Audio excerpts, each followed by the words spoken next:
both you guys. I go through spurts with the reading. I'll read have 2 or 3 books a month. And then I'll read again for 6 months, and then I'll pick them up again. Just go back and forth. And then when they pile up, I take them to Salvation Army or Goodwill, or there's a depository for paperbacks and stuff like that. I don't give the books away. Let me see if I got it. I'm a hardback, or paperback book reading guy. I like to read. It's a Navy thing, I think, because when you're out to sea, especially prior to satellites and internet and all that crap, you had books for entertainment or whatever, VHS tape someone would send. But I got into reading, so I still enjoy reading. I love reading, but I'll do the same thing as you, is I'll read and read and read, and I'll take a break for a while, and then I'll read and read and read it again. But I do enjoy reading. I have one of them stinking Kindles now, and I have an Amazon Prime account that are available with an Amazon Prime account for free. Is absolutely astounding, so I'm never lacking for anything to read. W3MR. Yeah, there's Perry. Pete, that's a great feature, and even if you have to pay, like I always go and see if they have any used, and I'll pay a half or a third of the price, sometimes $2 or $3 for a used book. So it's all cool. I could just see you laying in your hammock out at sea, reading a book. What do you think of that, Perry? Yeah, I'm all right with that. I'm not a book guy. What's up, guys? I'm Pete. And I heard Phil earlier. I heard Charlie and Clark and George and the whole crew there. So, good evening to all. Everyone's coming in great here, except I got a lot of local noise. It's this local noise that comes in every night. It's just here a little early tonight. W3MMR. Good evening, Perry. Big signal up here. N2LJ. Hey, George. Nice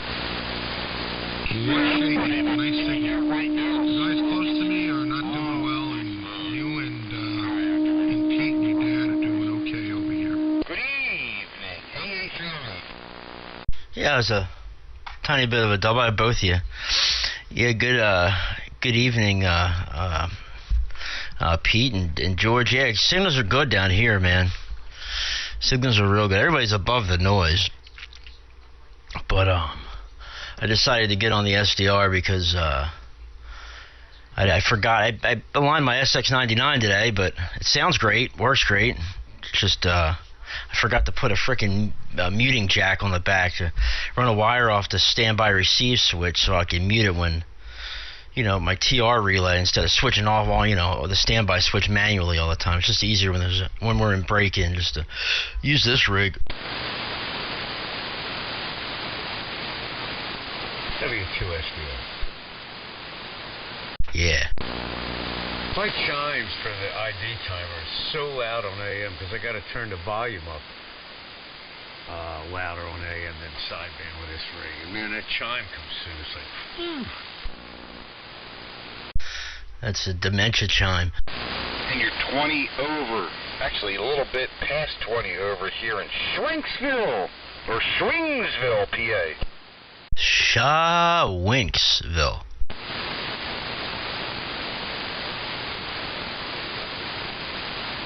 Yeah, like on 2 meters though, when you're on their SDR, you're like no signal, but breaking my squelch, and I can hear everything you say. Kind of nice to have 20 over signal. What was I going to say? Last time I talked to you on here, I went and called. I think it was the next day or the next Monday or next day during the week. It was a morning. I called for you on 5-2. I got no response. I think it was a couple days I would have called. I just might have probably didn't have anything on, but I did try it. But it was only like the one time, and it was shortly after the last time we had talked. Well, the radio that I had down there at the time, I think had some issues. So anyway, I have another radio down there now, and I know it's on frequency. I don't think that other radio is at frequency. It's an old TS700A. So anyway, I have another old another old radio, but that's not analog. It's a ICOM. Is it? Anyway, I do have that, and I have a low-powered HF radio down there. So that's it. I can do 10, 15, 40 if I go up on the roof and change antennas, and 2 meters. That's it. But I can do all modes. Oh, that's good. Yeah, I think I heard my old man talking about, been on C4 FM a lot, you know, Yaesu System Fusion. But I do get on that 3.6 machine. I always have that on the other VFO, on my receiver. I have my node frequency, and then I have the VFO on the other, or the Upper Darby repeater on my VFO. And that's the one you can get into because you got the tone board. So, and that's like the only repeater I think around that only has a tone on transmit, and I don't think it has one for receive. No, yes. The 3.6 machine and the 147.06 machine. I can get into both of those. And I put out a call a couple times on a 3.6. But yeah, the radio I have down there now has a tone board. The previous one did not. But it has the 131.8 tone. I mean, it's that stupid dip switch thing, you know. And I can get in there and change it. 131.8 is most common in our area, so that's what it's set. But yeah, I can get into that one in the 06, so maybe I'll have to just pay more attention to that more calls. Maybe we'll bump into each other again down there. Because we're so... I'm running out of work, you know. I work for a little bit, and lots of time, and a little bit of work, and then lots of time, and a little bit of work. I mean, that's how my day goes. EA3RE. Yeah, real good. Yeah, the 3.6 machine, yep. And I don't hear too many people on there, but that thing's got great coverage, and it works great. My dad and I were using it for quite some time. Let me let's look at something here. On there, but yeah, see, that's working. People are talking about saying the yeah, there we go. Nothing. The damn I got the stream going here on YouTube. If you want to look it up, the AM window on YouTube, my stream. Phil's probably got his going too. If you look up W2PHL, he's got a really good live stream. And his runs like 24 hours a day sometimes. Oh no, now this is a whole nother. Wait a minute. This is a whole nother new thing for me. You mean people are taking this frequency here from their location, streaming it live on YouTube? Yeah. A lot of people. Then on top of that, you have web SDRs, so people are online listening to. Dude, there's usually probably an audience every night on here. Just my guess of shortwave listeners would be people that aren't transmitting, probably 15 to 20 people a night. Yeah, I always figure there's a couple of shortwave listeners out there. But wow, that's actually significant. And you know, in my amateur radio career, I've gotten probably only a half a dozen cards from actual shortwave listeners, and one of those cards that I've got was from AM. I was on 7290, and the guy was in Sweden, and I was on the AM, and he heard me. Yeah, that's pretty cool. I've got an email before. I've gotten lots of emails from shortwave listeners, lots of them. People who are just, oh, I recognize the call sign. I used to live in Philadelphia. Oh, thank you, for your videos on YouTube. It's cool to listen to the old AM gear. A whole bunch of stuff, man. Sometimes I get one once a month, man. It's pretty cool hearing from, hams that can't get on the air, or used to be on the air, that can't get on, because of different living situations. And this is their connection to ham radio. So it's pretty cool, man.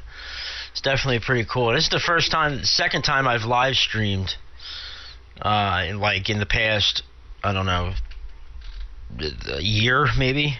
Just because I usually just record them and put them up on YouTube. But I figure, what the hell? Doug, another guy, I forget his call, UKA. KD2 UKA has been coming in here, and he does the live stream and stuff, and kind of motivated me to get off my butt and start doing it again. W3 MMR. Who is now hitting 20 over here in Schwingsville. But, yeah, I have a YouTube account. I haven't uploaded anything recently, but it's all classic radio roundup stuff. Channel 13 in the local area, all tube-rig junk. But there's also other stuff mixed in there, i.e. the last solar cycle, me on 10 meters AM, using my B&W before it blew up, and I rebuilt it. And I had that amplifier with a pair of tubes. Something wrong. Oh my God! I wish I still had that thing. It was perfect for this. Stop. So maybe I don't know. I'll go somewhere out and build something like that again. That's too THs. I can't get them anymore. They were way too cool tubes. Anyway, there's a bunch of my YouTube videos up there. I think my username is 441 BSA 1968, or is it 1968 BSA 441? Either of those, or Classic Radio Roundup, and you'll be able to fish around and find numbers. And I used to work at a small utility plant, and there's a couple of videos up there of me running our EMD 645, basically a locomotive engine that goes with a backup generator. And that thing is like my favorite piece of equipment ever to run. It's Come on with the carrier. diesel, makes about 3,000 horsepower, so it's pretty cool. And it fully loaded, it runs at 925 RPM. Idle is 400 RPM. AA3RE. Yeah, real good, Pete. I forgot about that Classic Radio Roundup. Yeah, it's pretty cool. I used to enjoy listening to that. And it's cool to, like, you see a lot of guys on the old 11, you be hearing the guys on a lot of the old 11 meter rigs. Anyway, there's a lot of people in here, man. Somebody else jump in. Guys, continue. Pick it up. Pop, you said you're having a problem? No, it was real weird. Like during Pete's transmission, I guess it was a fade. It sounded really, really like distorted and weird and stuff. And I thought either there's my receiver or something went wrong with Pete's transmitter. But then the band changed a little bit. It was fine. It just was real weird there for a minute. Oh yeah, I usually, believe it or not, I usually have the most receive anomalies on your signal. I'll hear like a rural echo on your signal quite often in the mornings. I hear that a lot on your signal, echo, when you're on sideband. Sometimes here as well, but on sideband it's pretty cool how you can hear that. God, this noise here tonight is annoying. W1WOR. KM4XG. I'd like to Not begin much, by right? assuring everyone on Again, there's frequency. a couple other things I'm going to have to pick your mind with, but we're changing some lettering here. But thanks for I knew in text Hi, Jim. with the user, I just didn't know what style you were using. Yeah, hey Rob. You and Jim's in there too. XG. What was the question again, Rob? You and Jim doubled there for a little bit.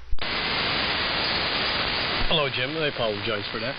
The style of text that you were using, I use Snap something just for a new addition to the W1WOR there. So now I was just seeing with the style that you were using for the lettering.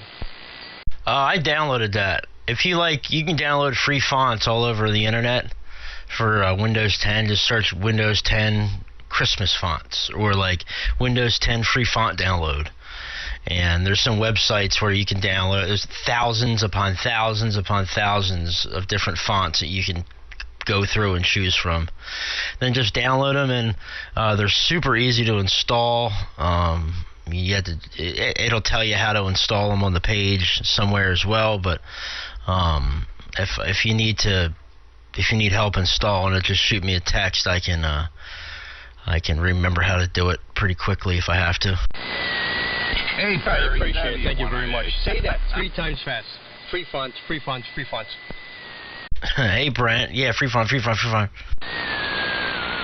I couldn't help. I was listening on, Get Facebook, and I would be, watching the Peanut Gallery, which was me. I couldn't resist. Good to hear you. Happy Thanksgiving and everybody else on frequency. But I was watching the game, and then I stumbled across your audio feed, and I says, I got to go downstairs. Good. Yeah, see, if I'm driving people to get on the air by streaming live on Facebook and YouTube, I'm doing my part in ham radio. Yeah, apparently marketing department. Hey, Clark. Yeah, he's the marketing department. Happy all that holiday garbage. Yeah, happy Thanksgiving, guys. Anybody do anything for Black Friday or get any good Black Friday deals? Oh, yeah, at the BLM rally. Now, I Christmas wrapped all my trash and put it out in my back of my pickup truck. It was gone in about an hour. Oh, now I gotta go take a picture of my old scanner. Yeah, okay. I have a Bearcat. All right, Brent, do you have any old scanners, Pete? Because we're here talking about Clark and another friend of ours is talking about. We're talking about scanners, and I have an old Bearcat 210. I got it from. I don't think I got that from my dad. He has the same one over at his house. It's an old Bearcat 210. I don't think it's the XL. I have the XL model, and I also have another newer Bearcat upstairs in the bedroom. But I'm telling you what, there's still around me anyway. There's still a lot of analog scanner, a lot of analog local police departments that are still on analog. All the fire departments are here in the county, all the police, and a lot of the local works, obviously. I've got a Radio Shack. I think it's a 96, and that thing is amazing. It covers all the encoded stuff included. The Pro 96? Oh, yeah. I don't think they sell them anymore, but that thing kicks butt. I have about 2 of them. I don't know how many I have. Well, Clark could probably tell you my other name there. It was known in town as Scanner Rob. Oh, I thought you were going to say Chief Running Mouth. Rob, I know you got a bunch of scanners. I have a Pro 92. Or is it a Pro 60? I have a Pro 92 and a Pro 62. Radio Shack scanners, and I got killer deals on them. I bought them both for $15, and the one was fully programmed with every frequency you can imagine around this area. Apparently the guy's brother had passed away, and he found them up in the attic and put them up on Facebook Marketplace, and I jumped right on them.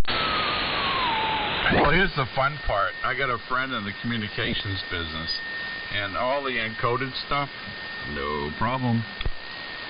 Yeah, I know that the Pro 92 I have does all the encoding and the triple trunking and all that. So does my one upstairs in the bedroom. However, I don't have the programming cable. It's the only thing I didn't get with the Radio Shack, the Pro 92 scanner, and they're pretty expensive on eBay because I guess they're hard to find. They're like $60 or $70 I saw on eBay for the one that will actually work with this with that handheld. But if anybody was listening right now and knows where I can get one cheaper, please let me know. Let me dig through the box. I may I'll have a Pro 92 one that also works with the Pro 96. I can send it down to you. And the 96. Let me look in the box if I got a spare one. That'd be awesome, guys. Thank you. Let me know. Hey, does that cover airband?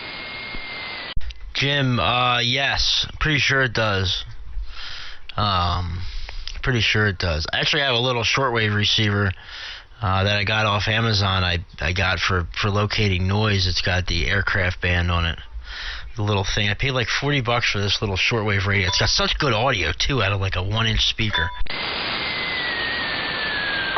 Clark, don't you have something that covers airband too? I do. I've got a couple of scanners that has the airband. That's my favorite for finding noise. I thought he said the hairband. Yeah. It's the chair band. No, that's I want something that I can receive Dulles Airport ATIS on. Get the weather report right from the airport. You can go online. You can get that from airnav.com. Good God, man. Clark, can you be any stronger? Yes, I've been taking my vitamins. He's been looking up. He's all pumped up. A signal strength meter. Not too many people can push it up to 60 over S9. Who? Okay, Steve will be along any minute now with his QRP rig. That'll do it. He's just showing Brett. off. Yo. He's been working out. He's getting all pumped up. He's looking buff there. Yeah, you got to pump it up. Remember the Saturday Night Live sketch, Clark? You got to pump. You up. You know, that would be a great name for a linear amplifier, the Steroid 3000. Yeah, there you go. Like a big 3CX 3000 linear W3 MMR. Of the Douche Bigini Mark IV. Had 4 Briggs & Stratton engines, one for each corner. All the pull ropes came up to the steering wheel. K1 KBW. There's your bigger signal, Brent. I knew it was There you go. I call it a tramplifier. Man, it's a mess on here. Hey, Bob. Hey, what's up, Bob? Yeah. Having a brain fart. Perry. Had that. He's got a permanent one. Well, I think... Anyway, hi, Perry. Boy, I'll tell you, I haven't been feeling too good. I've been kind of sick, so... Great conditions. I had an S1 noise. That's probably why. Working the Europeans, I didn't even want to. They just came and started calling, and I ended up with 20 people in a pileup, and it was an S1 noise floor. Oh, European, but I'm not. Yeah, IP daily. Man, I got some... Whew, wow, new noise. And then this is the joys of living in the city. I got another new noise. Something that I've never seen before here on the band. It's going up and down the band, and when it's in the pass band, it's like 20 over. It's just drifting up and down the band. I didn't put anything new in my house, so it's got to be one of my damn neighbors. Hey, P.S., nice job on the tuna tin. Oh, you like that? That wasn't me. That was, I think that was Mike. FEF. What was that, Perry? You talking about the tuna tin little radio thing? Yeah, that's cool. That'd be a fun project. Yeah, Mike did a good job on that. That was pretty cool, man. Yeah, I aligned my SX99 today. Did the RF alignment on it and got it back on freak and working real good. You got a lot of noise too, Perry? What I think we've decided to do is we're going to slide those aluminum blocks out and replace them with some stacked steel washers and put the lock washer there, and hopefully that'll hold it. What do you think? You think that'll be safe? Yeah, Bob, I got a ton of noise. Yeah, I think that would be safe. Yeah, I have a ton of local noise tonight. This sucks. Yeah, I do too. That's because everybody's got their Christmas lights up already. Ooh. On the audio, Bob, or just me? No, it's normal. I just got a strong signal tonight. Yeah, you're strong. I hear a little fan noise in there tonight I don't normally hear. Besides that, I don't see like it doesn't really sound like hot to me. Just I hear something dancing around in the background. Glad you're back and feeling better, Bob. Yeah, actually, I'm not feeling good. I've been sick the last couple of days, but yeah, no big deal. I get over it. What was I gonna say?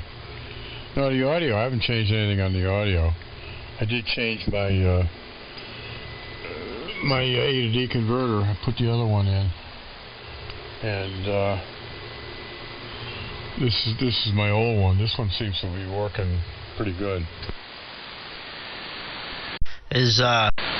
Was Was that the reason for your dropouts the other night? No, that was RF, and I fixed that problem too. I was listening on 160. I got off like right before you got on. We were on earlier. I think it was Clark, my dad, me, and Jim. And I still had it on 1885 and heard you testing. We just sent an email instead of hijacking the queue. Check that out. I think you'll get a kick out of it. Raya. Oh, I just found a really old scanner of mine. I have an old crystal scanner. It's an 8-channel, handheld, realistic VHF and UHF and airband. And I know this old thing take Pro 25, realistic. Look at this old piece of junk. 175 is pretty loud. Must be down south, huh? Yeah, we went all digital encrypted here in this part of the country.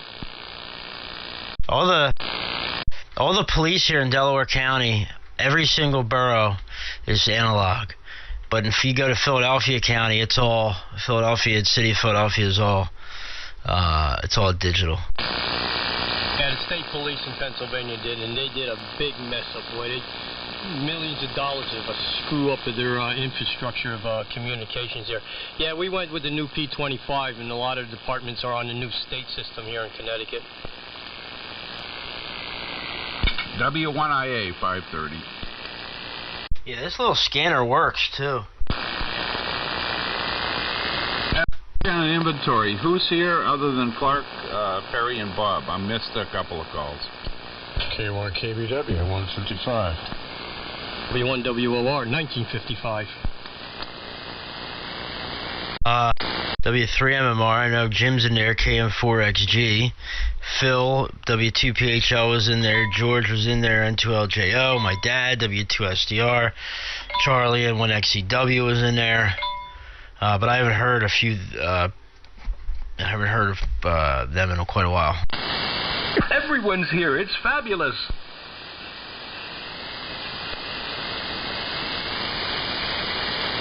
I'd like everyone to just relax.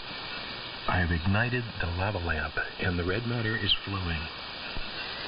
Hey, Rob. Good to hear you on AM, man. Yeah, you sound different. Different as in better? Yeah, the big E, similar to Bob's rig, KBW's, but into the array. And you sound marvelous, darling. Hey, that was funny when we ran into each other. Go, what am I doing down here? I'm down here all the time. Yeah, Chris came in. What are you doing here? Slumming. Brent, that's pretty bad ass. Guys hanging out. There's Chris jumped in there. I said, hey.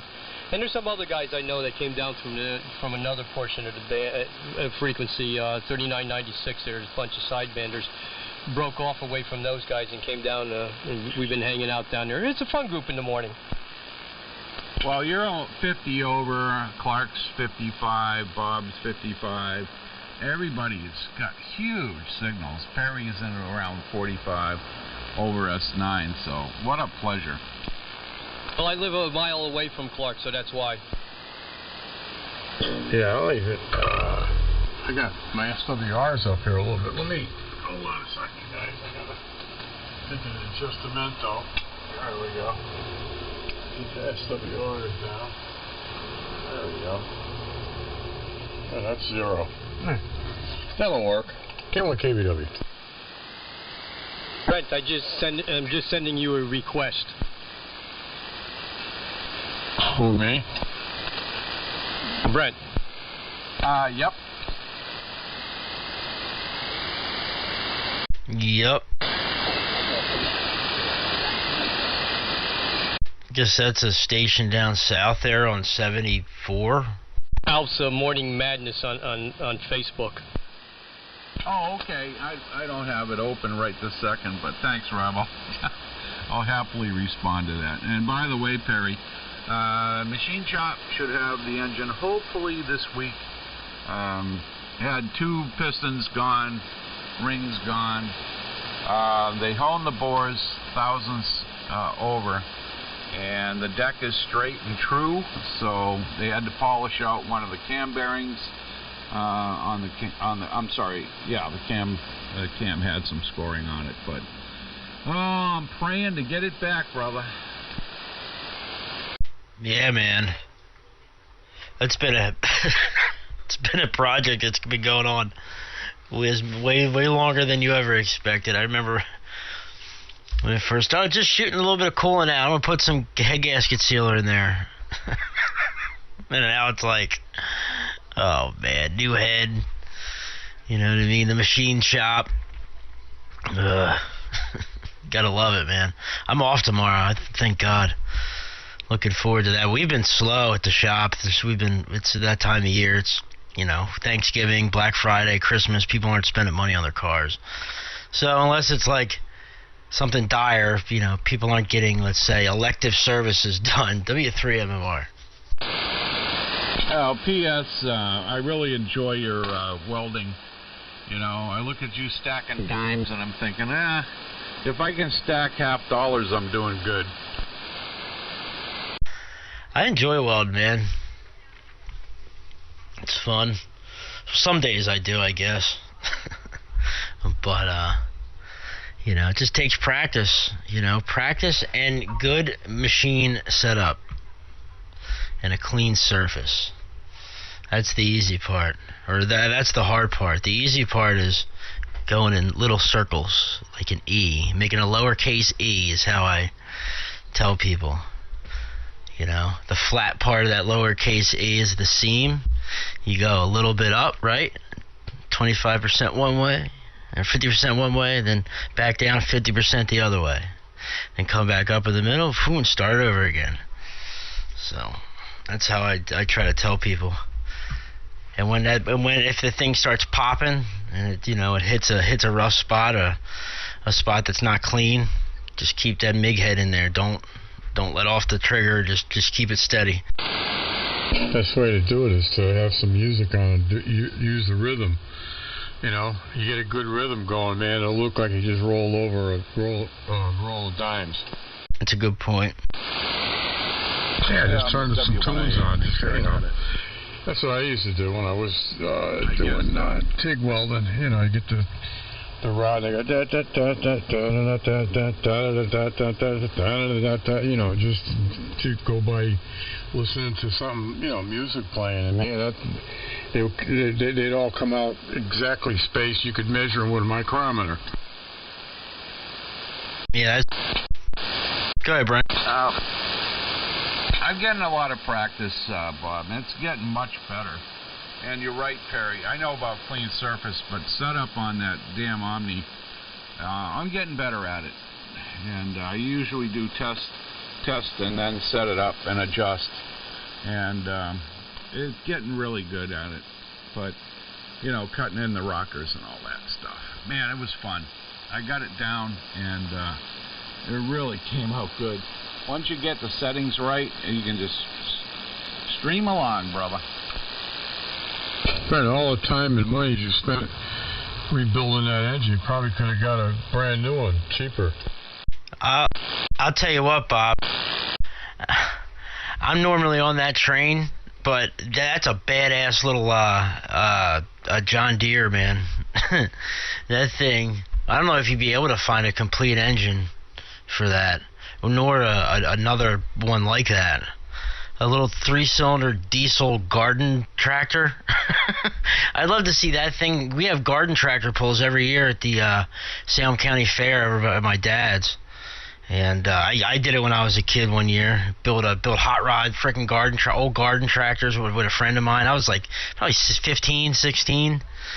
And I had wheel weights on the back and everything, man. Oh, it was so much fun. And that tractor there would probably kick ass and take names. You can find with the military. They're track vehicles. They come out when they switched. It used to be 283 Chevy engines in there, and they went to diesel. They went to a 3-cylinder diesel. That's probably the same thing. There's plenty of those around. Yeah, Perry, make sure I got it. Hang on, Bob. Yeah, the 3-cylinder 3TNA 72s, if you can find them from a dealer, a Chinese motor, would be close to $15,000 new. A short block from John Deere, they wanted $6,000, Bob. And I had to rebuild it. So I got the rebuild kit from China. They guys were great. Got it in 6 days. And sleeves, pinions, pistons, rings, you know, the whole thing, including front and rear main seals, crank bearings, everything, gaskets. So they're going to use a very small percentage of the parts. But the best part is that Jim's been in the machine shop, and he owned it 52 years, and said he's never seen a truer deck. And, you know, pattern on the bores were perfectly straight. He threw the bore gauge down there, less than a tenth of a thousandth run out. I've never heard of that. You know, he said this one was extremely straight. So between the two heads I says, pick the best one, the one that he had 8,000ths run out he had machined, and cleared up the antifreeze galleys. So when I get it back, it'll run better than it was when it was new due to the problems. So drop it in, you know, and I got a lot of after assembly to do. Once the engine's running, I got to put the chains on it, wheel weight, and bracket, and all the suitcase weights on the back, the main PTO drive shaft with a pilot bearing, and then finally the front end snowblower attachment. So, but it's been rebuilt, soup to nuts. I even took the bloody tires off and welded up the rims and fixed all that stuff and painted everything. New lift pump, harness has been redressed and wired, so bloody hell, man. Machine after 20 years will be brand new. And that tractor new back then was 18 grand minus another 10,000 in attachments. Yeah, but Brent, I was wondering if, like I said, the track vehicles, the military, they were 3-cylinder diesels. I wonder if they're the same or very close to what that one is. Unfortunately, Bob, there's a lot of engines out there, but the problem you run into is the mounts for it, and it has a control harness from the indirect injector pump, and there's a lot of things that are not compatible. So, but that's the scoop. Oh, okay. Well, I never did like those 3-cylinder engines in the track vehicles anyways. I liked the 283. Well, they were 301s. They were punched out. I watched them bury about, I'd say, probably 2,000 or 3,000 of them in canisters out on the back 40. Put them all in Cosmoline and just bury them in the ground. Brand spanking new 283s punched out the 301. Sacrilegious.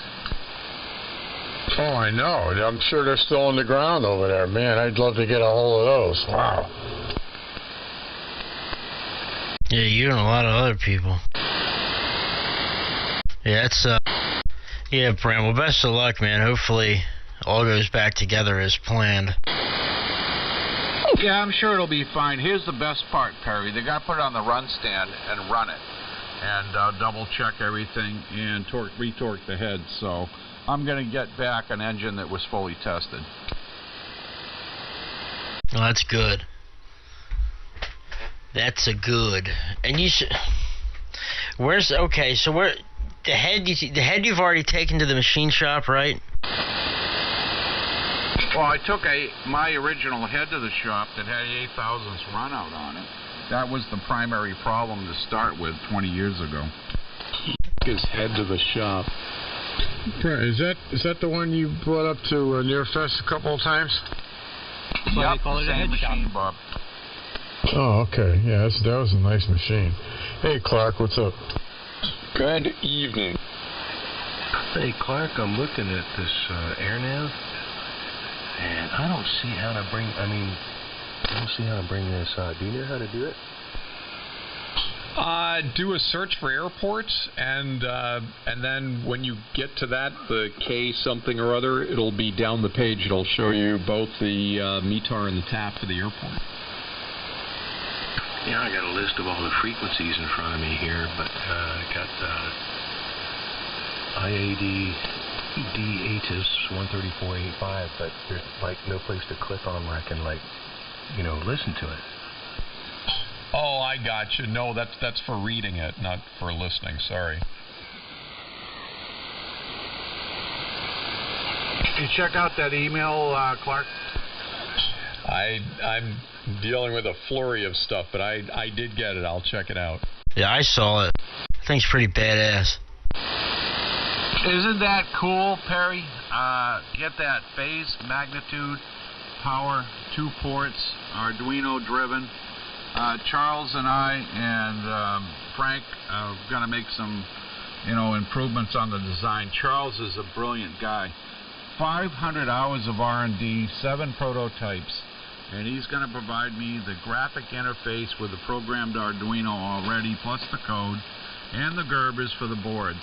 So I am excited about this. Not having hardware to control my array and be able to run it down to 1 degree to 160 degrees of phase angle. Awesome. Yeah, it's pretty neat, man. Now, will that be able to handle the power? Well, not in that configuration there, right? He put in 80 amp, 50 ohm traces on the boards, and the relays are rated for 20 amps. I think the departures off of 90 degrees of phase angle, the Sims charts that Frank ran, the reactance can be pretty high on the delayed antenna. So that's the problem that we're going to be trying to deal with for Charles. The guy works a full-time job, so Frank is going to help me, and we're going to come up with a design improvements for Charles. And never been more excited ever since I played around with this dual channel HF power meters that Robert and I worked on. So yeah, this thing is going to be able to handle the power too. That's pretty cool, man. It looks pretty neat anyway. Well, he did one thing, and I'll get off of this train because it'll bore everybody else, but he's using analog device 8302 phase magnitude chips along with the AD8307s for power and SWR on both ports. It has step encoders to adjust all the relays for L and C. This thing is incredible. I'm just blown away by all the work that Charles put into this thing. So he and I have been instant friends. I met him down on 3788 talking with Dave, EBY, and Paul and all the boys in the UK. So him and another gentleman, Mike, that did LD Moss designs with water-cooled manifolds. So anyway, I'll keep you in the loop as it progresses, because anybody with 2 elements, doesn't matter what it is, this thing will handle it. Boy, it beats the pants off of a 6-foot metal rack of phaser components and a Potomac antenna monitor. Yeah, or a whole bunch of phase delay lines and relays. I used to do that, Clark. It was such a nightmare.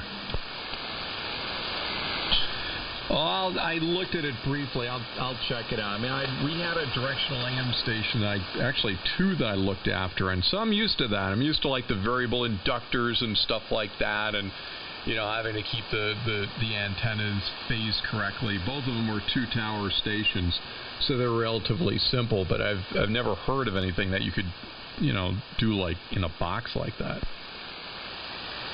I've never seen one, and after talking with him, I said, my God, it's just too cool. And he has no interest in doing it professionally and selling it, so he's willing to share it all for R&D. And I can see this thing taking off. Literally, I've already got a ton of people interested in it, and Charles doesn't care. He's just a really cool guy.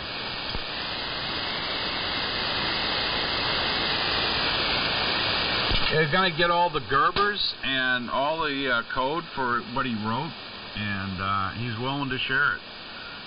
That's what's really amazing. You like Gerbers? Yeah, Gerbers. You know, data files to send off to a company to build the boards. Baby food? Yeah, anybody else think Brent's sitting there with a bib and drooling on himself? You say Gerbers or Goobers? Yo, man. I do that anyway. I used to like that Gerber food until I was like a teenager. That stuff was good, man. I'd probably still like some of it. Oh, that explains so much. I have no more questions. You're twisted, Perry. Oh, they're cereal. With that pablum stuff. That cereal's pretty good. You know, that rice cereal or whatever, man. Ah, God, that stuff's good. You put a little sugar in that stuff, my God, there'll be 3 of them more. Yeah, and some milk. That'd be one of I had that just a few years ago. I had a bowl of that. It's pretty good stuff. That's so funny. So, Perry, how long, like up to what age did you breastfeed? Oh, my God. Well, I'm trying to see if there's a pattern here. Yeah, he's still doing it. Hey, now. Still breastfeeding? Will she still date you?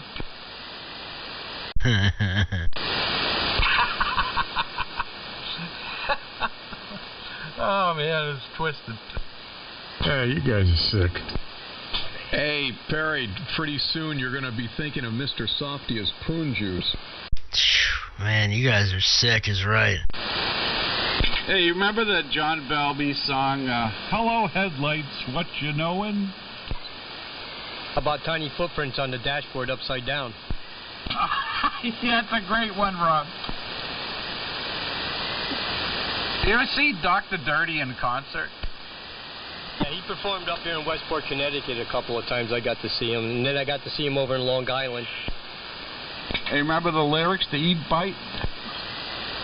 How about the gangbang? You know? Oh, yeah. Everybody gangbang or Oh, man. Yeah, it was I love him. I've seen him a number of times. You got to be really sick to go see John Balby. Working store. Lulu works in Farmingdale with 40 other whores. Sweet baby Jesus. Yeah, Bob. Yeah, what's a prostitute and a bar got in common? There was a little phase distortion. Somebody's up on 80. What's a what? I'm going to slide the filter down. All right, so what's a prostitute and a bar got in common? What, Bob? They both need a liquor license. Oh, jeez. Sweet baby. 7200 can't hold a match to this frequency. Yeah. Worldwide. You know, it takes us less than 15 seconds to go lewd and lascivious from Tech Talk. That's what you got to enjoy it. Right to the outhouse. Hello, Steve. That was Rob. Somebody was keyed up there for a second. I can't believe it's November and there's still flies coming around. A fly flew into the house about 20 minutes ago. I killed him with a pencil. Hey, Rob, I told you to take a Black shower. Lives Matter. Yeah, black flies matter. Black fly. Well, you can't say anything about white trash down the south anymore. That's racial now. Oh, God. You know, somebody put up on Facebook, did you see it, Perry? It was, I think Steve Wedge, W1ES, put it up there. It was a clip from Blazing Saddles, and I think I responded, where are all the white women at? Yeah, I think I saw that. Geez, I can't believe the band is still good. Short conditions are incredible. Hey, Quicks, you get the award off the back of the array for pegging the needle. I told you that was him keying up. My Cavalta filter said that's QIX. I knew it. Yeah, you're right. You did call it. Those Cavalta filters really work. You can always count on Steve to fly. Still afternoon. I can't believe how dark it is. WA1 QIX here. Yeah, it's real dark out. Looks like it's midnight. Oh, by the way, I'm on the other A to D converter, Steve. And how is it working? Perfect?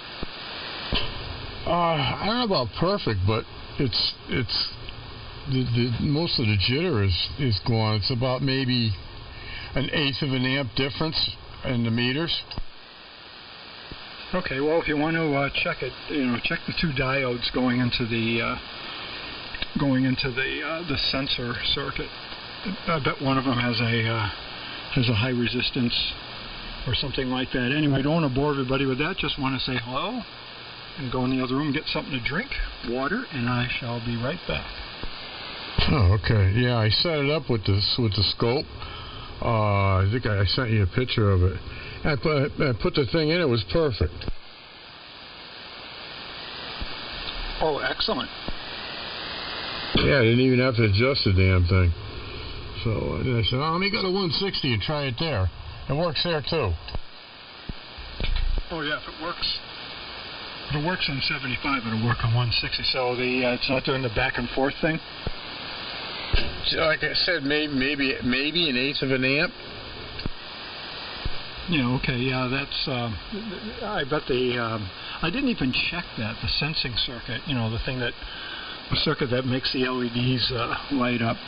I bet one of those 1N34As was damaged. I didn't even think to check them. Oh well, next time you're in there, you can check them. WA1QIF. Yeah, you sent me a couple. I think I got like 3 or 4 of them, so yeah, I'll check them. While you're getting a drink, Steve, make sure I got it. Did you check out the interface that Charles built for the phased array I sent?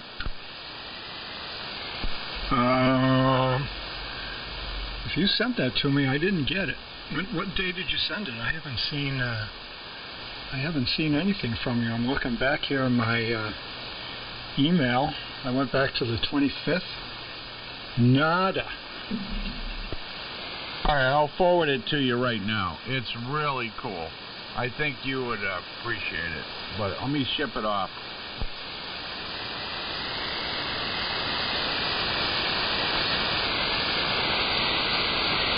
The only difference being is I got to run 3 watts now instead of 2. I guess that transformer that you wound is a little bit different. Yep, it's a little bit different. And hi to, I'm pretty sure Clark is in there, so Perry is there, Clark is there, Brent, Bob, I'm not sure if there's anybody else, but band conditions are amazingly good. Oh yeah, everybody's pounding in here. Yeah, I've got a barstool copy on everyone. Which means it may go long. Oh, that's all right. Just go down to 1885. That's right. I don't have anything up for that. Shortly after climax, everything comes apart. Yeah, I've been having on 160 a ton. A lot of sideband too, but a lot of early mornings, 5 o'clock or so. Get on 1885 with Glenn and 1SNG and Gary K1IC, Mike W1RF. Sometimes my dad gets on there. And great conditions usually real early in the morning. Well, Brett, your rig's a dual band, right? An antenna that came from another friend, and it's number 8THHN with a ladder lock design center.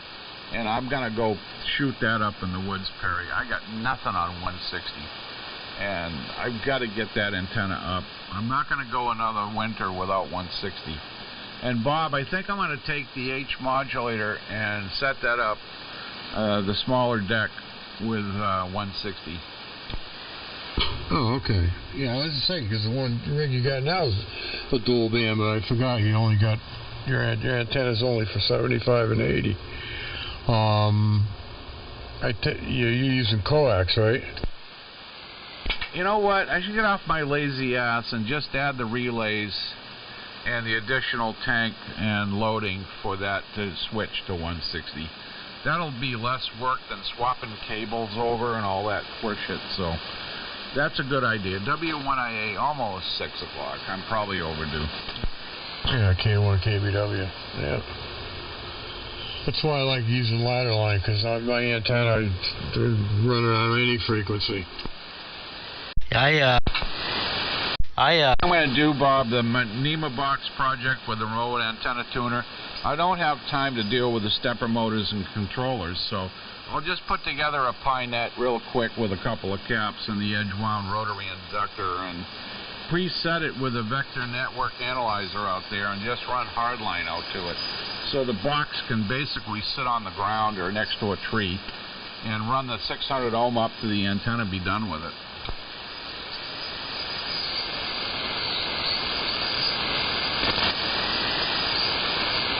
Yeah, that'll work. Yep. Will I get Tom Vu's rig on the air? Oh, man. You guys ain't going to like that. Uh-oh. Why? What's the matter with Vu's rig? Oh, nothing. It puts out about 300 watts more than this one. Oh, yeah. Yeah, it's, I talked to Steve about it, and he said, yeah, because he used real heavy wire going through the cores. I mean, it just barely fits in there. I said to Steve, that's probably why it puts out more power. He says, yep. And he said, well, that'll do it. In the grand scheme of things, you're not going to notice 300 watts, really. Yeah, I guess at that, yeah. That's carrier. Doesn't matter. You're still only talking fractions of dBs at the level we play at. Yeah, that thing's a brute. It's all done. It's like all I got to do is just plug it in and fire it up. It's finished. It's sitting on my coffee table here. Digital gate drive? Yep. It's digital drive, dual band, 8160. It wasn't dual band, but I dual banded it.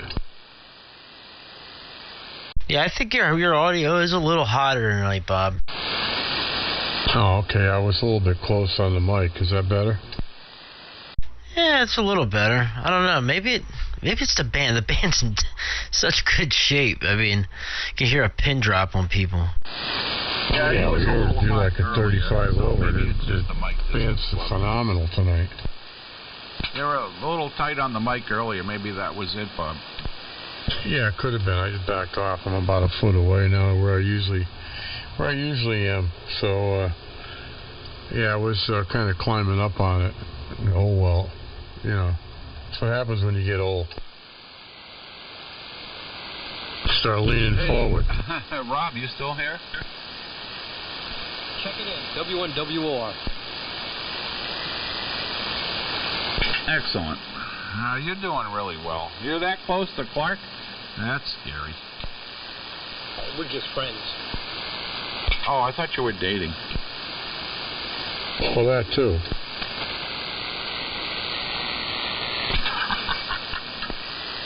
Hey, Perry, I got to figure out how to get the Bob's meter on. I don't know if I got an older version or what. I can't figure out how to get that on there. On where?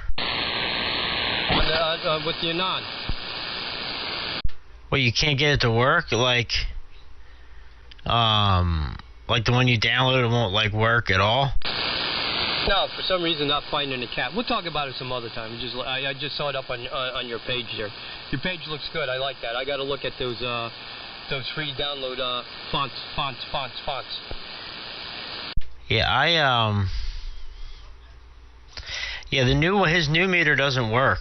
The Flex one doesn't work with the Anon. It's his old one, like the original one. I got the file somewhere. I gotta find it.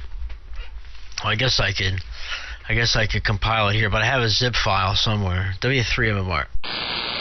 Hey Rob, I got a really lewd, lascivious phonetics for your call. Go on. I probably haven't heard them all, but go ahead, slide it out. W1 wide open rectum.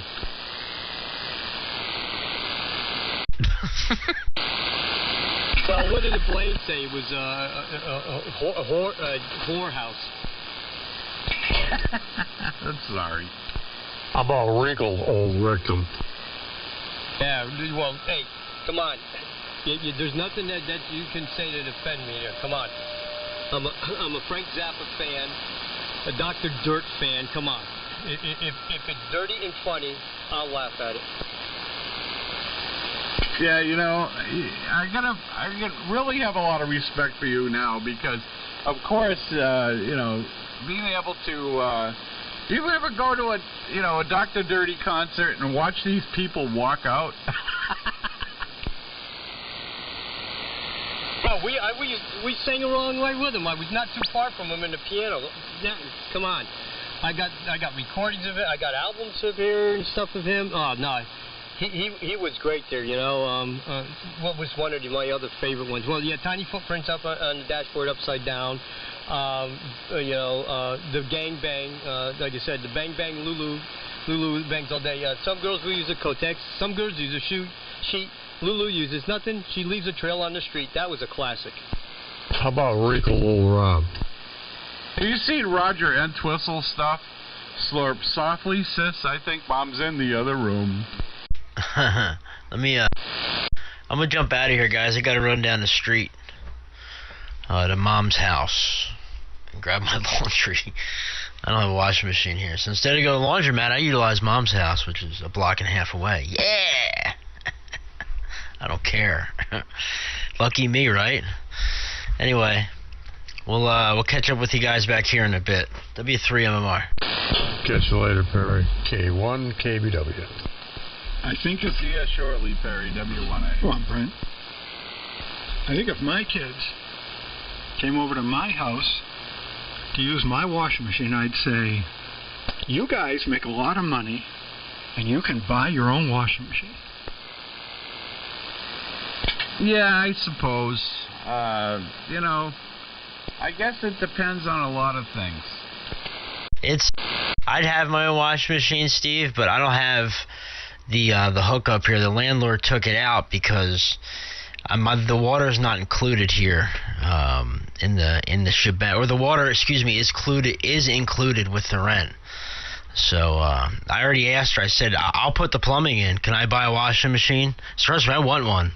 But she said no. So trust me, I tried. Oh, what a bitch. Do I have it? Clark still here? Sorry about that. Okay, I take it back. You can't have a washing machine there. That's a pain in the rear end. You ought to negotiate that. I mean, yeah, it's nice having your own washing machine. It really is. Anyway, sorry you can't have one where you live.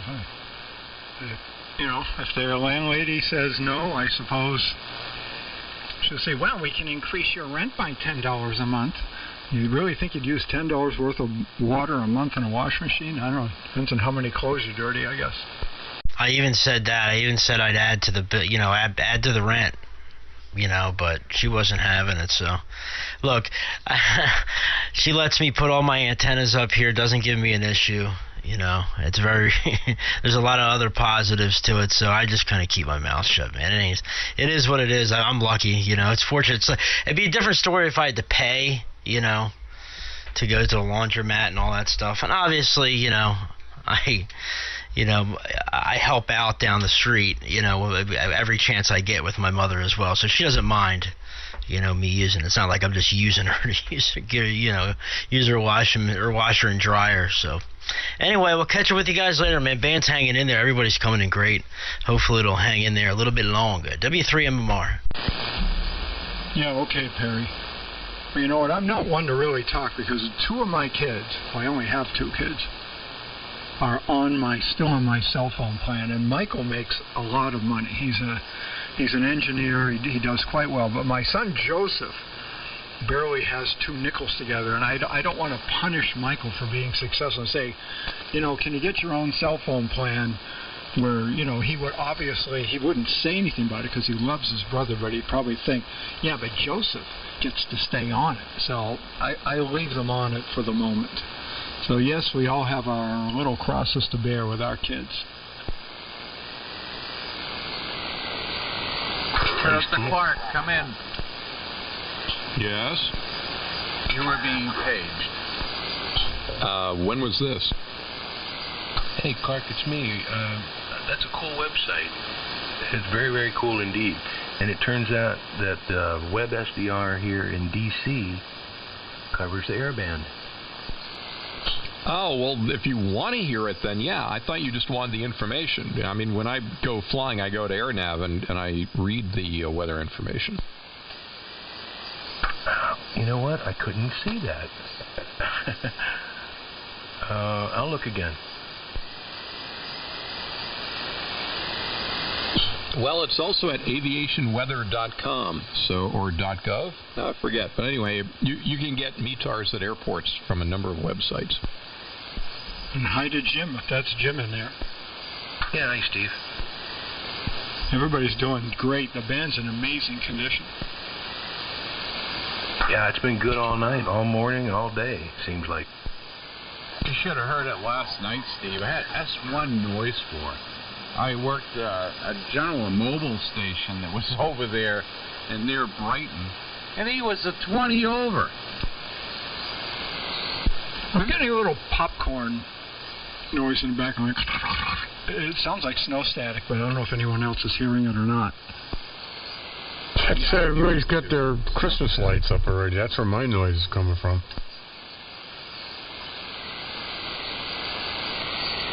I can't believe how quiet the band is. I'm looking at S1 or less right now. Hey, where's the white obstinate racist? Is he still in there?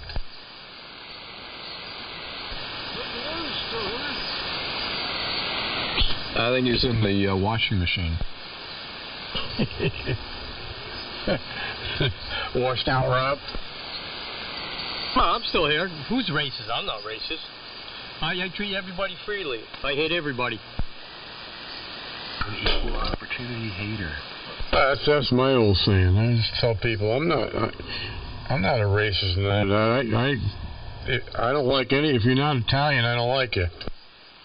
Hey, Rob, Bob's got a new one for you. Washed out Rob. Here you go.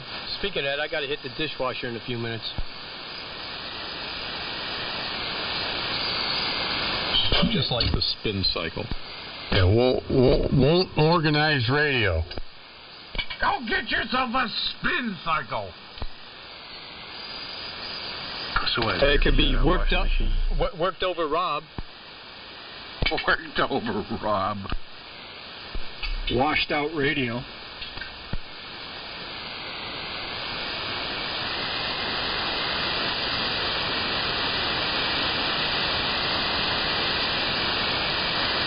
Oh, God. Twisted. I sent you that email, Steve, with some pics and some information from Charles.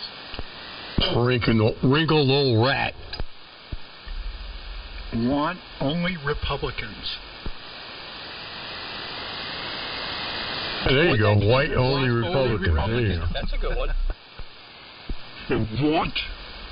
Want only Republicans. So I said that's a good one.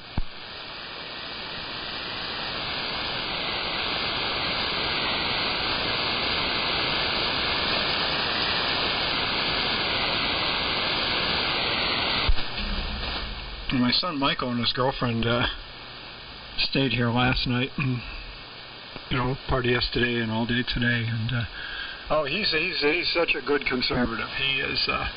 He's great, and he's not conservative because I'm conservative. He's conservative because, as he says, it just makes sense to be conservative. I can't imagine anybody not being conservative.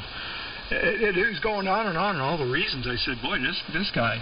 And he's met Paul LePage, who's a conservative guy running for governor of Maine, and he's probably going to get it. He was governor of Maine. Where he works, this is really funny.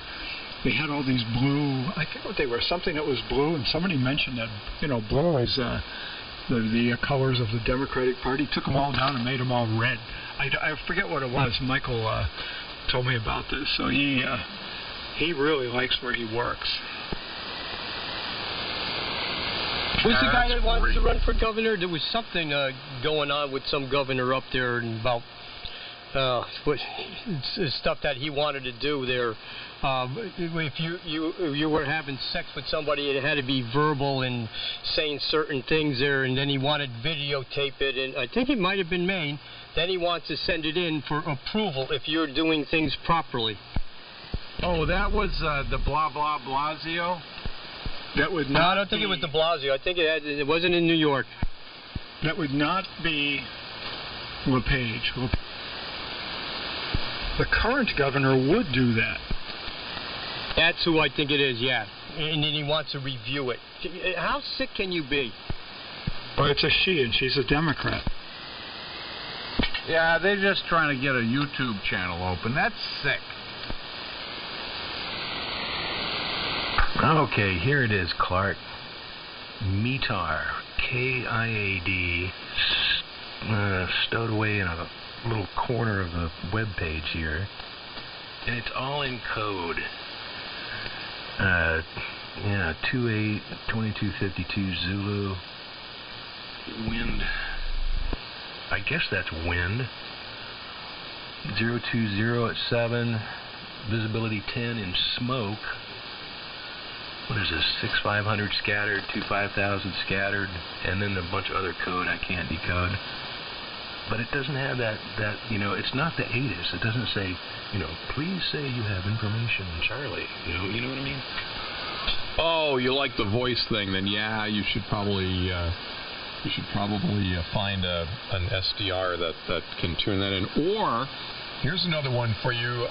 There's now Perry left and Rob left. Both of them would probably know there's a website that has a bunch of scanners on it. What is that? Oh darn it! It's like the news media uses it. They'll get recordings of mishaps that happen with airliners, and they usually get the audio from this website. Now I can't think of it, but there are people who've got scanners all over the place. I'll look it up. How about wasted on rum? Talking about Broadcastify? That might be it. Broadcastify? Yeah, it depends on who's streaming it. Sometimes they'll stream multiple departments and stuff like that. Sometimes they don't single out one particular department. And they may be doing aircraft. You have to go on Broadcastify and get your state, your town and county. And there is another one. It's called ProScan. ProScan, you can get a free download of ProScan for the client. And that can sometimes all around the world. And a lot of guys that use Bearcat scanners will live stream. You may find something on there of your choice, but Broadcastify is one of them. Okay, Jim, I found it. LiveATC.net. That's the ticket right there. Live, LiveATC.net. Cool.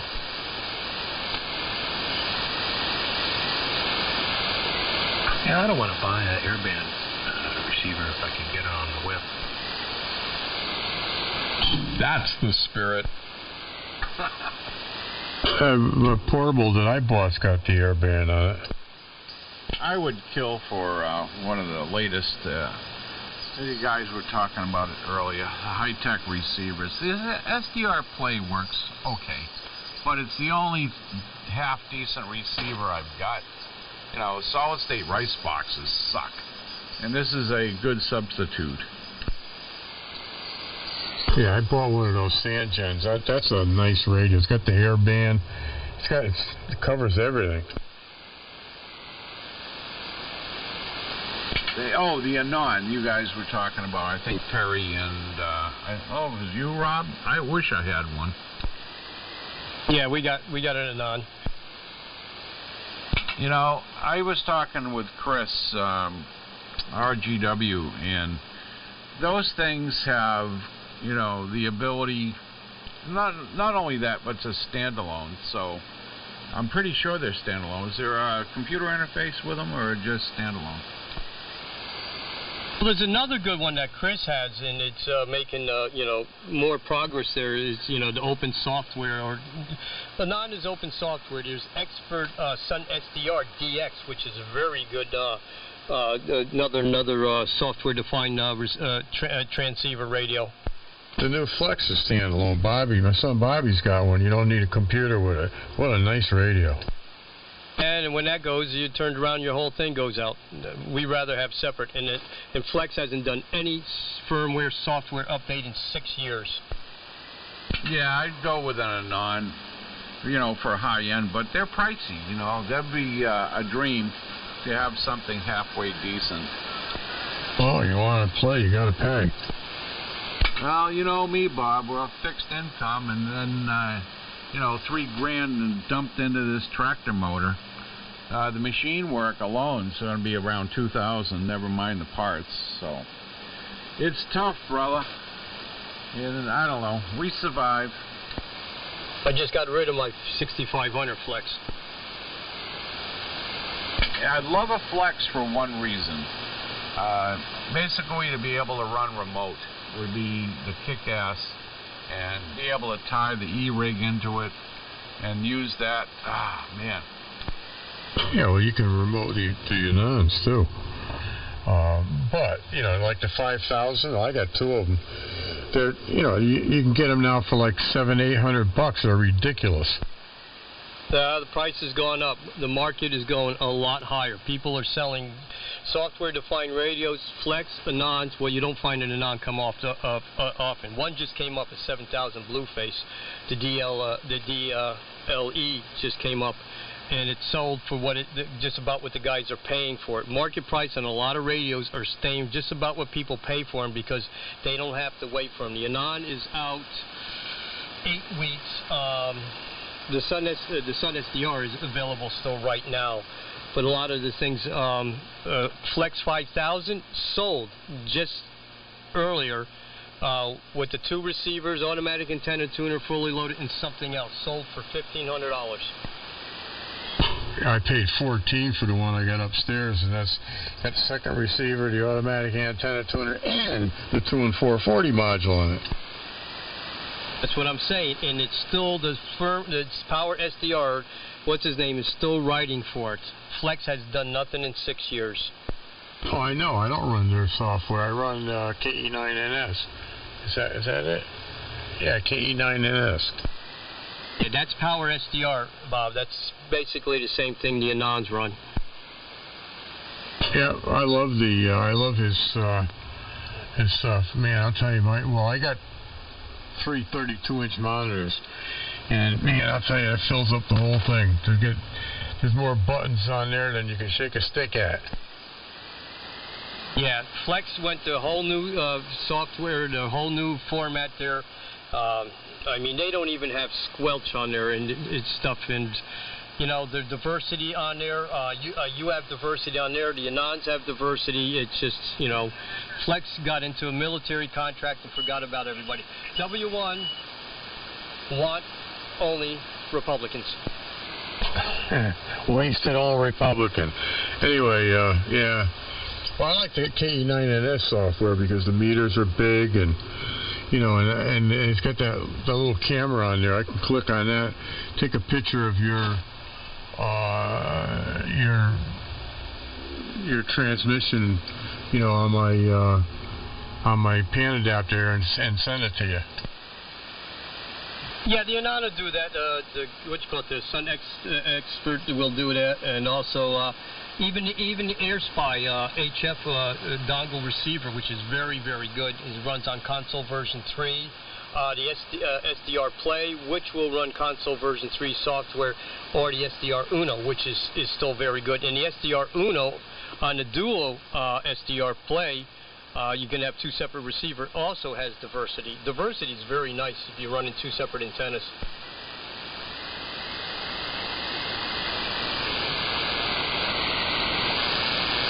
Hey, Clark, this site is even better than the last one, and it's got everything. Approach, east-west, ground, clearance delivery, east-west,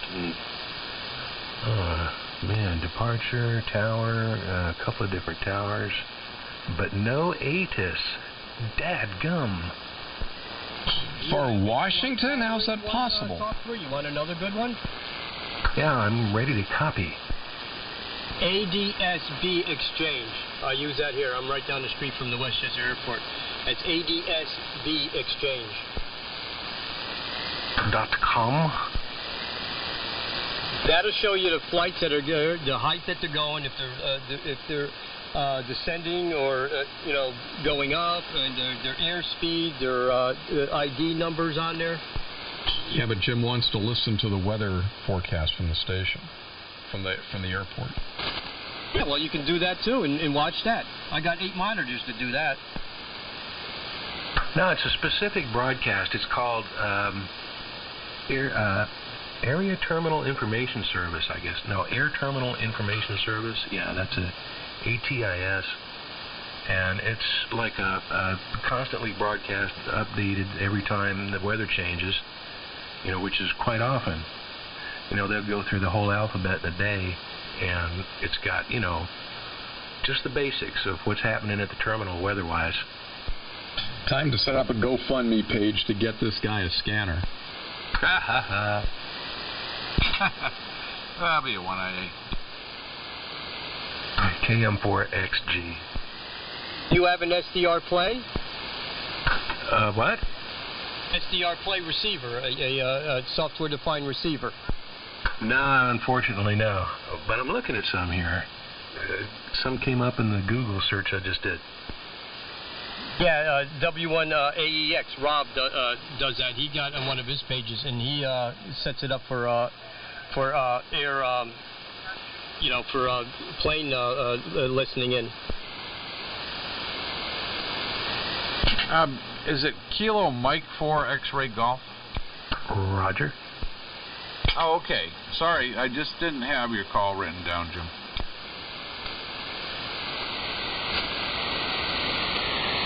Very nice station, by the way. It fits good in a bomb shelter. Well, it's efficient, and I wish I were that neat. I had that conversation earlier. Rob, were you, when I was talking with, oh my God, I can't think of his call, but Chris and myself about station neatness?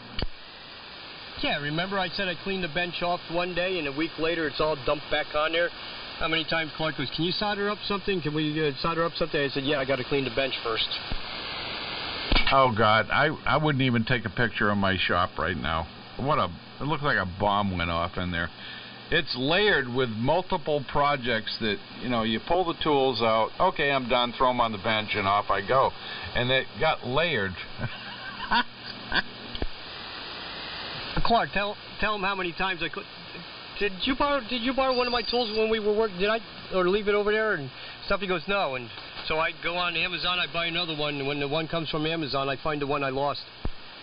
Yes, when the tide recedes, all the missing tools show up.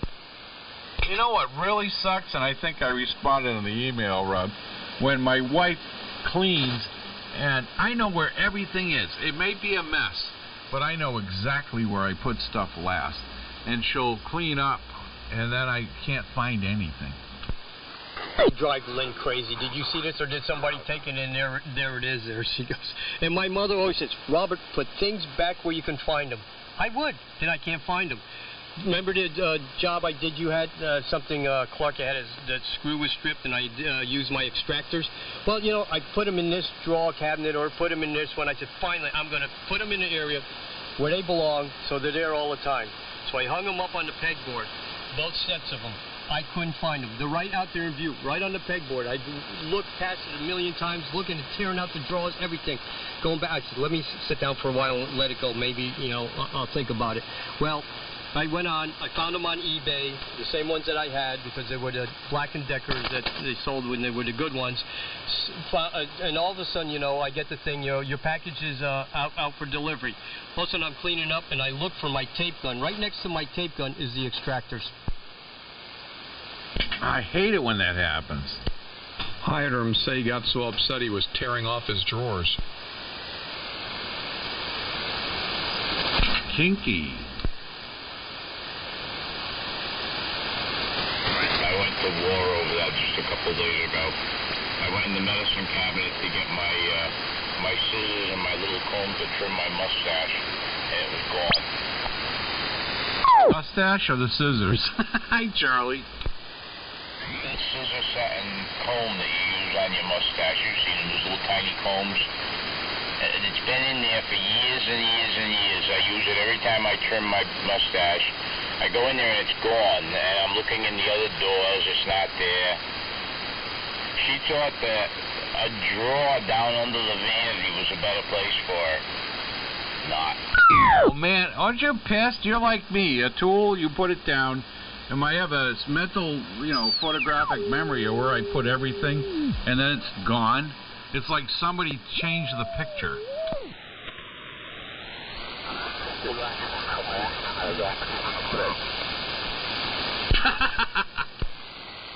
Hey, Charlie, you're invited to join us here on 3873.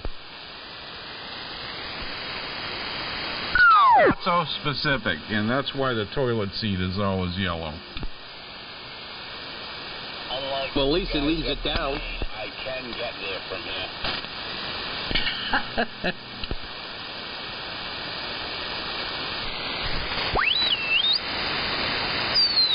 Albie had a joke about that, Why Rob. can't you put the toilet seat back down when you're finished? I said, why can't you put it back up when you're done?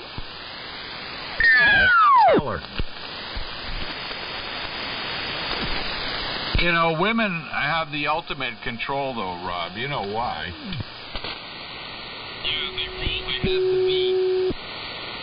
Yeah. What was it Sam Kinison said? You won't be needing that anymore. And put it in the fridge. Yeah, after you said I do.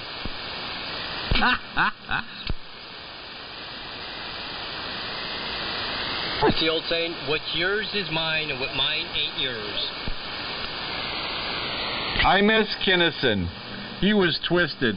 Talk about politically incorrect. Move to where the food is. Yeah, get U-Hauls. It'll be sand. It'll always be sand.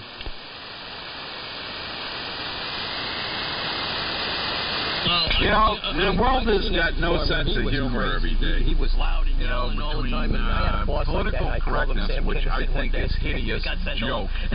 I don't give a damn. What was it? He did a show. It was called Herman's Head. Remember that? You want to talk about politically incorrect? Let me see if I got it. I was cleaning in the basement at my dad's house, and I found this big fold-out poster up on the top shelf out of sight. I opened it up, and it's a flag with the Pledge of Allegiance on it. And, when it gets down to the pot, and liberty and justice for all, including the blanks, blank blanks, and blanks.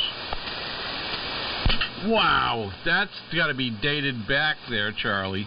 I was working for a customer up in Nashua, and get this, he had an antique. It was a lawn jockey, and all the people in the neighborhood was up in arms. Well, the guy wasn't racist. It was a piece of artifact that was probably from the 1800s. It was that old. And he said, you don't seem to understand, freedom of expression, First Amendment rights, but he ultimately won. The city got involved, and I laughed. I had a conversation with the customer, but yep, he had a big old lawn jockey. Well, actually, George Washington, that was honoring them for the stables. That's what they were for. That I didn't know, Rob. You got a good piece of trivia because I didn't know that. But, I got some other things to say that I'll let it go. But can you imagine that?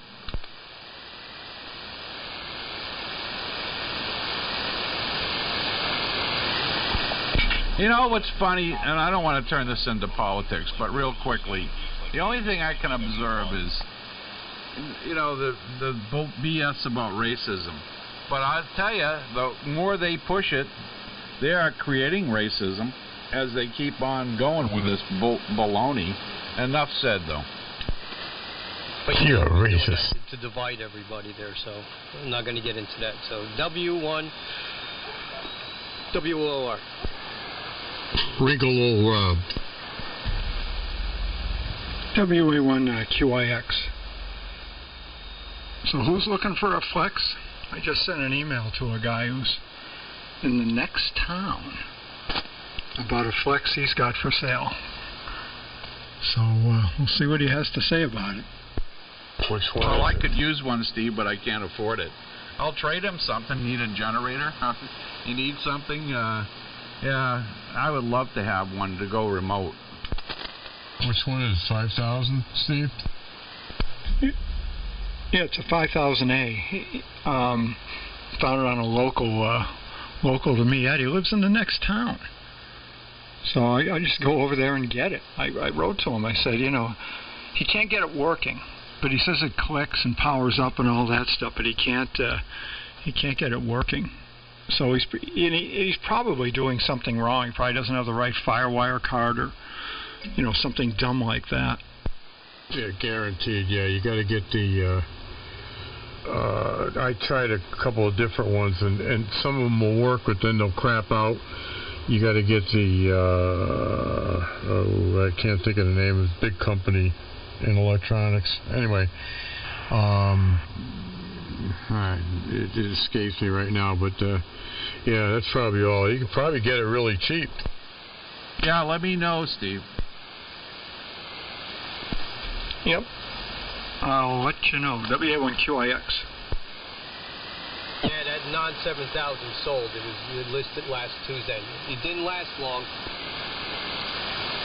Yeah, even some of the early ones I think are viable, right, Bob? Earlier what? Models of the Flex, the 3000s, can still be run remote. Yeah, you don't want one. You want a 5,000. You'll pay almost the same for the other ones. With the 5,000, it's got what? How many ports in the back of the 5,000, Steve? I can't even count them. There's 3 antenna outputs. There's either 2 or 3 receiver inputs. I mean, the thing is wonderful. Yeah, what are they retailing or on the used market nowadays? Anywhere from, I've seen them go anywhere from about $800 to $1,500. There's no necessary rhyme or reason for it. So that's the range. Yeah, but that guy down the street from me, that thing is down. I'll give you $500 for it. It would be a solution to a lot of headaches over here, that's for sure. Yeah. Well, if I go look at this thing, I'm going to be honest. I'm going to tell him that if he's got a computer problem, I'm going to tell him that. I can't do that. I would. Bob, what kind of a Christian guy would I be if I did that? Well, yeah, but you shouldn't be looking at this thing anyway. Oh, Bob. I'm looking at it for Brent. No, it went over your head, Steve.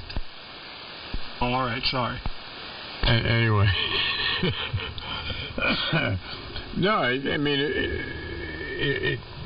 tell them, hey, it's, you get the wrong FireWire card. It ain't going to work with that. The card that you got is a piece of crap. Texas Instrument. You got to get the Texas Instrument. Those work fine.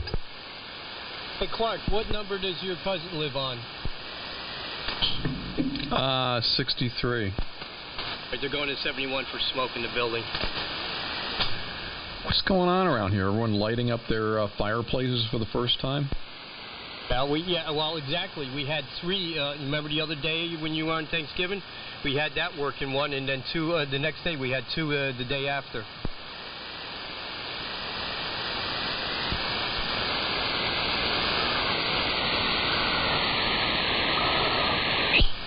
Golly. It's the time of the season. Gee. A lot of people, when they first start off, they don't open up their flues. Yeah, Steve, the way the market is now, because of shortage of parts and the time waiting, like the Anon is out, six.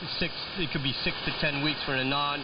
Certain radios are taking time to get out on the market because of the chip shortage there. So people are selling their stuff just about what they paid for it, and people are buying it because they don't want to wait 12, 14 weeks. Wow. Yeah, Flexes, same problem.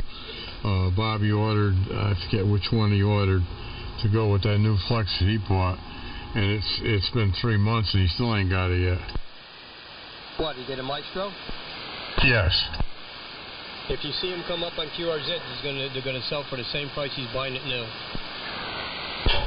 Yeah, well, he's buying it new, but I guess you got to wait till they make it. I don't know. That's crazy. chip shortage, Bob. It's chip. It's affecting everything. Yeah, well, he's got to put the Maestro over here at my house. How the hell the U.S. doesn't get back into making their own damn parts? I guess we can't compete with child labor. It would take, they said, roughly up to 3 years. 3 years to get the factories and everything up to par to supply what we need there, to supply everything in the United States. Yeah, but that's fine. But with this regime in there, it ain't going to happen. You know what sucks, Rob, is you think about it. Chips are basically everywhere. And I think about, security of the country.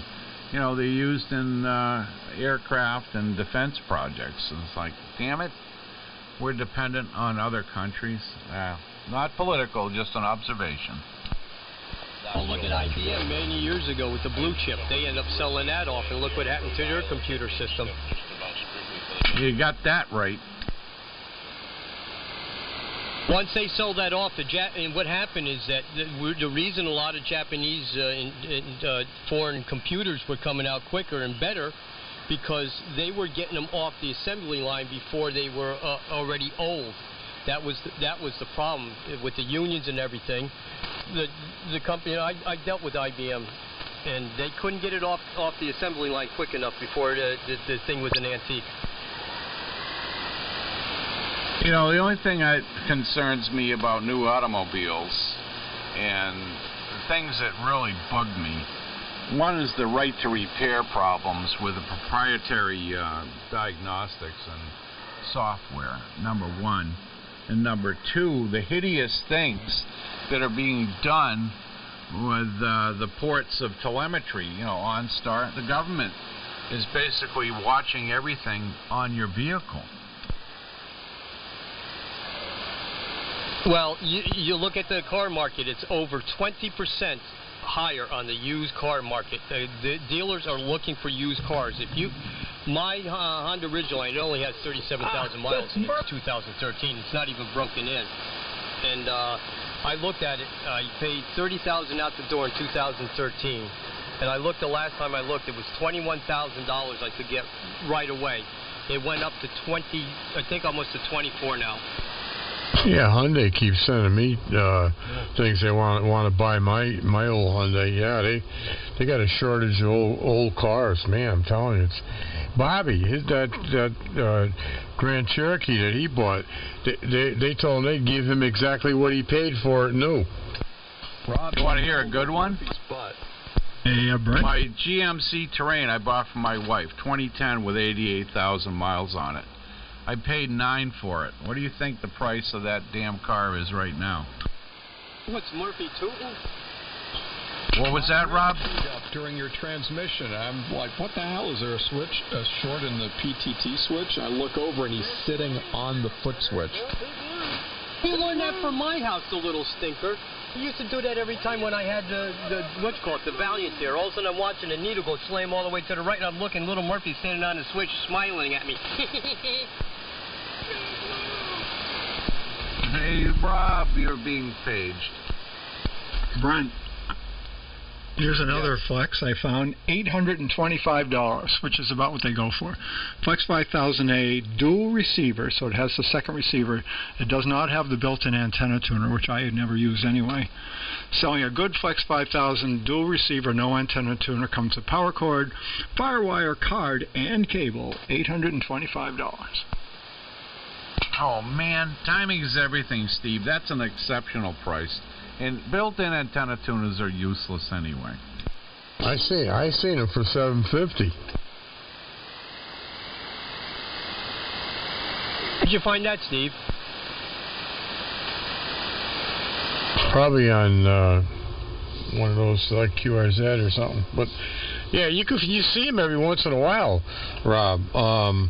I know I haven't lately, but I used to look at the Flexes all the time, the prices, and they're like $800,000-$900,000. Every once in a while you see one $750, $825, $800, and you got to jump on them. Well, yeah, that's it. And they don't sell quick there, but like I said, the market, the Anons don't last long, and you see very often they don't come up on there. But when an Anon comes up on QRZ or QTH there, they go very, very quick there. And like I said, I think it was just last week there was a 5,000. I think I forget what it was fully loaded, but it went for $1,500, and somebody bought it. And it was in What's the going rate on an Anon? I'm not terribly familiar with them. Yeah, I had somebody Steve, doubling you with and me. Brent doubled. It was a pretty new one, too.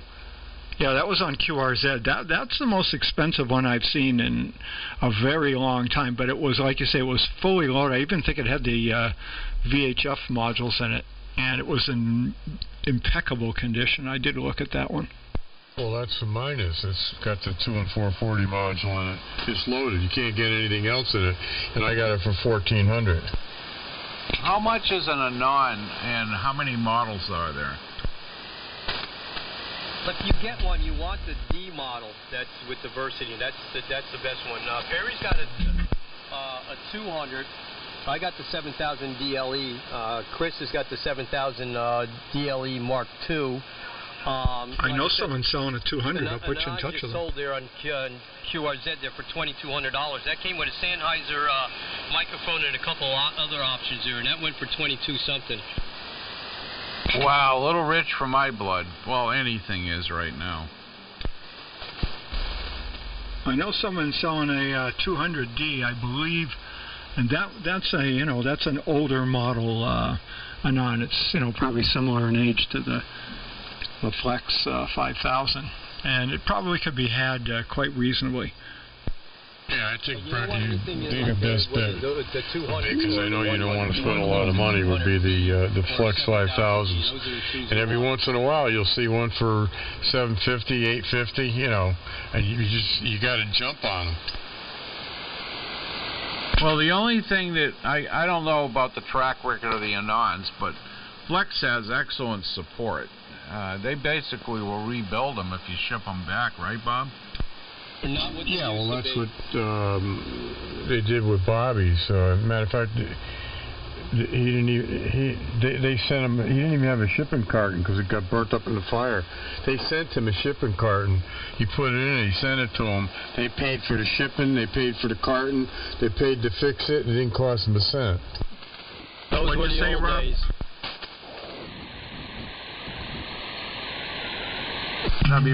What'd you say, Rob? Those were the old days. Flex went with a military contract, and they basically forgot about the radios there.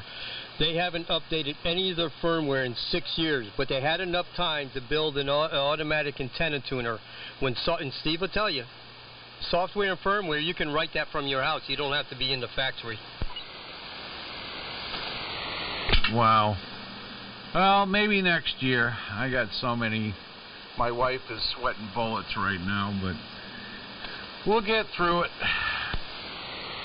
Nice thing about the Anon, it's open source software, so other people are writing it. Flex that's why I got rid of it. The Flex, they were writing new stuff. The things were crashing like crazy. The SD card was crashing. The automatic antenna tuners weren't working for years until they finally got that straightened out. And everybody bought the new 6000 under the reputation of the 5000, which was great. Full support and all that. Like I said, Bobby sent his back. They fixed it all up and sent it back in the new box and didn't charge them a dime. And I had a 6500. There was some nice things about it, but there was a lot of things I didn't like about it. And I finally moved it, and I basically got what I paid for it. Well, good to know. I mean, it's a learning curve for me. I've got some old equipment here, and it's okay.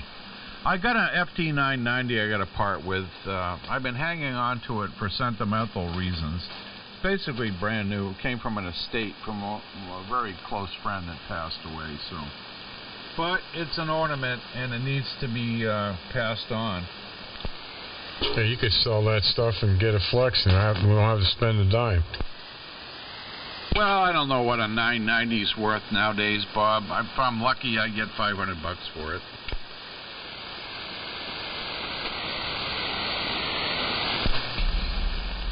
Well, if you got $500 for it, and you can get a flex for $800, which there's definitely out there, then you're only spending $300 on a flex 5000. That is pretty good. Yeah, true, Steve. I really should consider parting with it. It's been difficult, you know. The Stanley N1TT, I took care of him for the last 8 months with pancreatic cancer. That's really difficult. Not to be a downer, but, you know, and it's one of those things that sits here and I stare at it, and it's just collecting dust. If you can find a 5000 for the 800 and change there, I would go with the 5000. Well, it's good to know, Rob. It'll have to be an upgrade next year. I'm getting really tired of... You know, the SDR Play works, but, I mean, it's really rudimentary. At least the software around it with the SDR Play, SDR console works really well. But there's so many shortfalls. And I'd like to be able to remote the station, especially with Steve's interface, would be awesome. And tying it into the Big E rig... that would be a small deviation, Steve. I'd probably have to do an A to D versus the digital, simply because that'll give you a frequency control, I'm guessing, right? Yeah, the FT990, I just did a search to see what people are getting for them. You would not have trouble unless it's not in good condition. They're about $600. Actually, they're a little more than $600, but I said $600.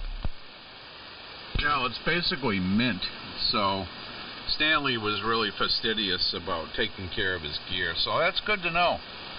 But I want it to go to the right person. I know that sounds stupid, but you know what I mean. Well, right now I'm listening to you on the console version 3 and transmitting on the K7DYY. Yeah, let me make sure I'm not doubling. I'm not. Okay, WA1QIX for ID. The only reason why the Flex 5000 facilitates remote control is that you can connect to the computer on which the Flex is running, and you can change frequency, and you can change bandwidth and stuff like that. It works extremely well, and you can change the receive frequency. You know, you can move around the band and change stuff. I mean, you can run remote without that, but it's a lot more difficult. And that's the sole reason why I ended up going with the Flex. Now, do I regret that purchase? No, I do not. It's the most expensive single thing I've ever bought in ham radio, and I bought it used. And I think I paid $1,250 for the 5000s. Each one was around the same price. I have 2 of them.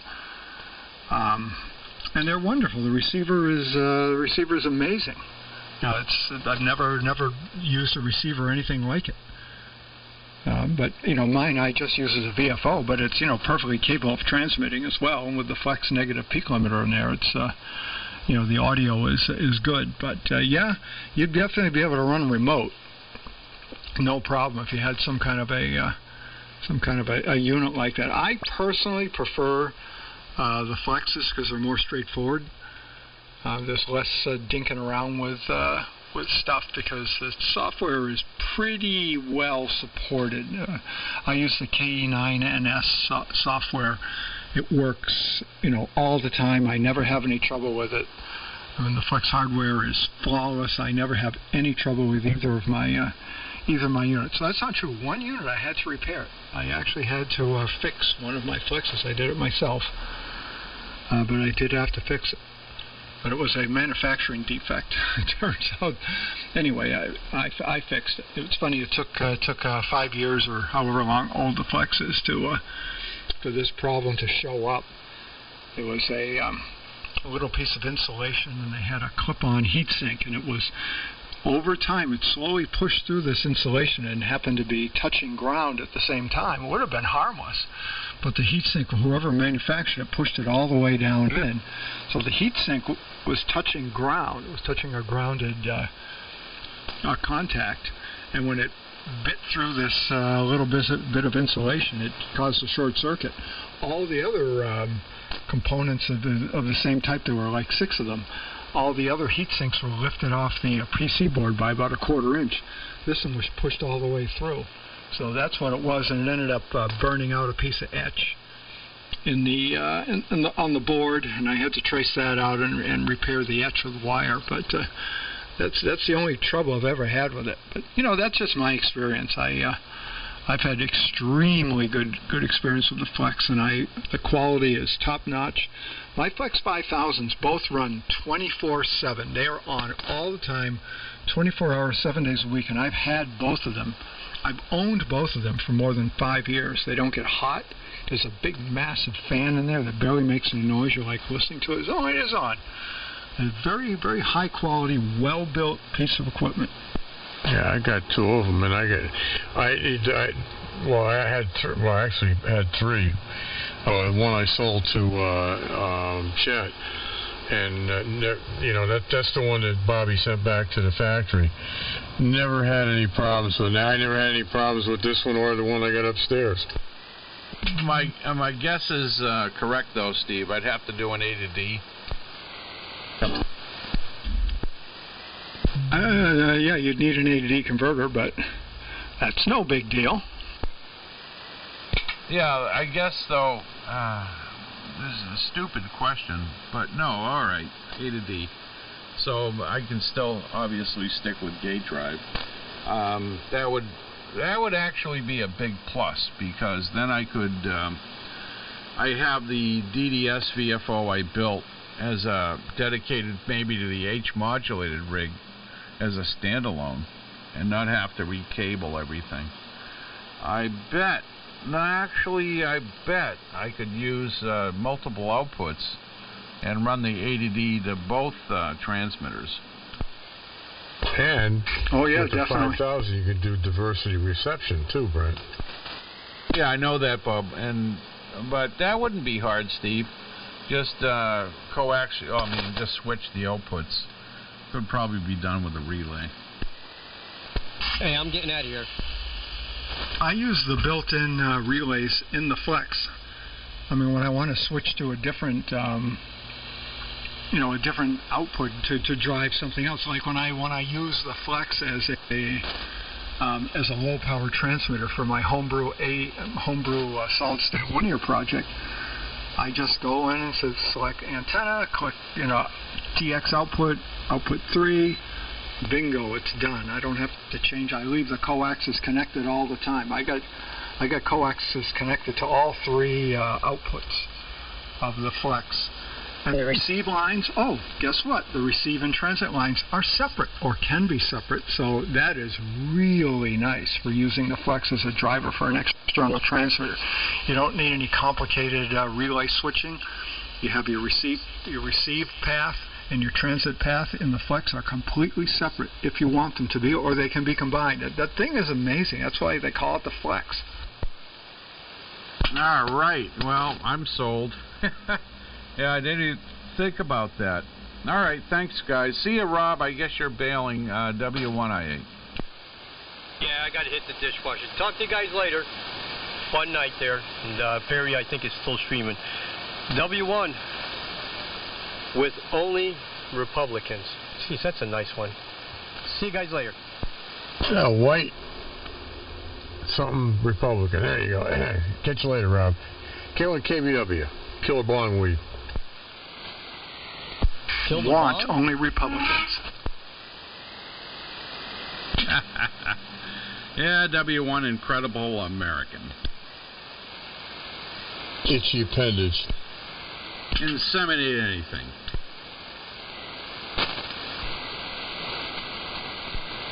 You're a little sheep. Yeah, I think for you, Brent, the 5000 would be a really good choice. I mean, it just, are there stuff out there better? Yeah, but for what you want it for what I want it for, what Steve wants it for, you can't beat the Flex, man. They do everything.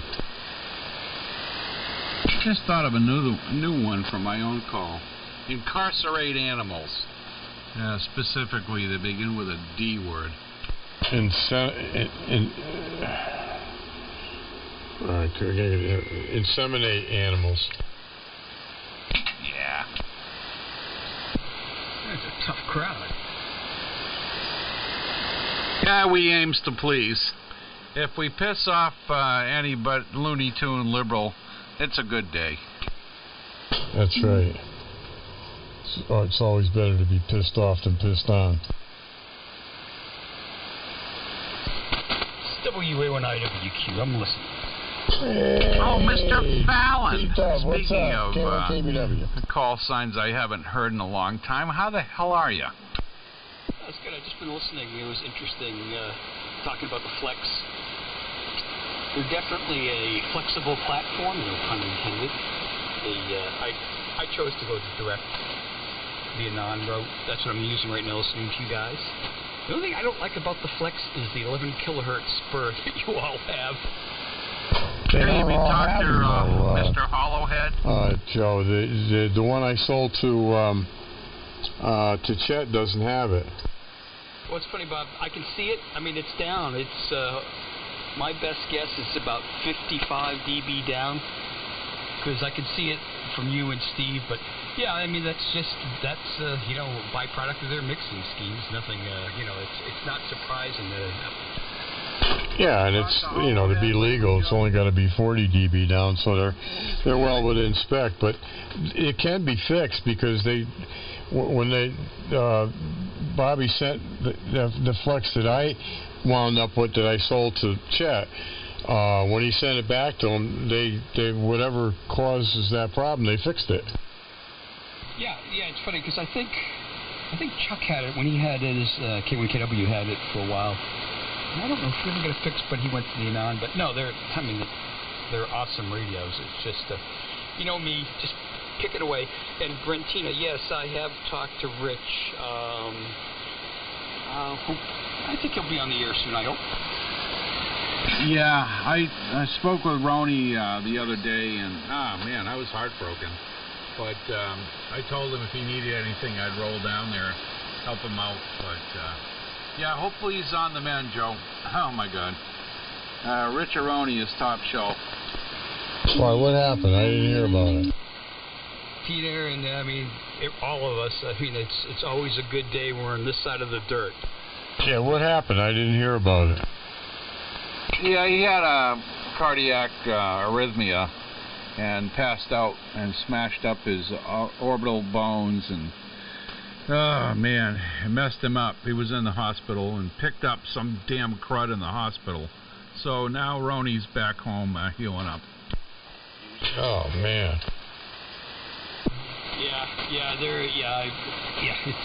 He's had a tough 6 months. Yeah, it's like Rich me. Aroni is was in really. the hospital. I've known Rich for a long time, and Joe. Man, I'll tell you what a fiasco that was. Guy. And yeah, I know, Joe. We're on the right side of the dirt. I'm still fighting cancer, and I don't know. I'm a little concerned about the last report, so I might have to go to nuclear medicine. I hope not. Yeah, I double with you a little bit, Brent. Yeah, well, I got that too, but the other problem I had twice in the hospital there was with a blood leak somewhere, and they never found it. And the good thing, Brent, I don't know if I told you or not, but those 2 hospital stays, plus all my medications, and